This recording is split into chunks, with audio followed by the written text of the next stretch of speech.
আসসালামু আলাইকুম hello friends, welcome back. চলে আসলাম নতুন আরো একটি ছোট্ট ভিডিও নিয়ে। আর এই ভিডিওতে আমরা আরো কিছু ঈদ শপিং নিয়ে বাক্য শিখব। সো আপনি যদি বলতে চান আমি আজকে শপিং করতে যাব বা শপিং এ যাব, সেক্ষেত্রে আপনি ইংরেজিতে কি বলতে পারেন? আপনি বলতে পারেন I will go shopping today. I will go shopping today. আমি আজকে শপিং করতে যাব বা শপিং এ যাব।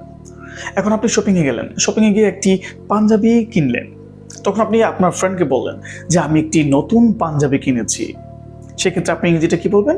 আপনি ইংরেজিতে বলবেন I have bought a new panjabi.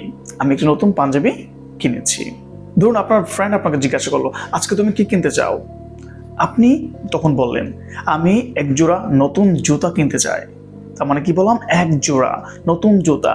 তাহলে আমরা এক জোড়া জুতা যখন বলবো সেক্ষেত্রে আ পেয়ার অফ শুজ, এক জোড়া জুতা, এক জোড়া জুতা। নতুন জুতা হলে a new pair of shoes, এক জোড়া নতুন জুতা কিনবো। Want to buy a new pair of shoes, আমি এক জোড়া নতুন জুতা কিনতে চাই।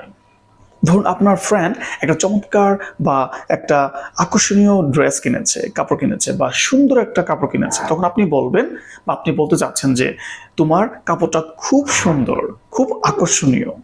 ঠিক সেক্ষেত্রে আপনি ইংরেজিতে কি বলবেন? You dress is very attractive, you dress is very beautiful. So আমরা চমৎকারভাবে কিছু বাক্য শিখে ফেললাম, আর এই বাক্যগুলো আপনারা অবশ্যই মার্কেটে গিয়ে ইউজ করতে পারেন।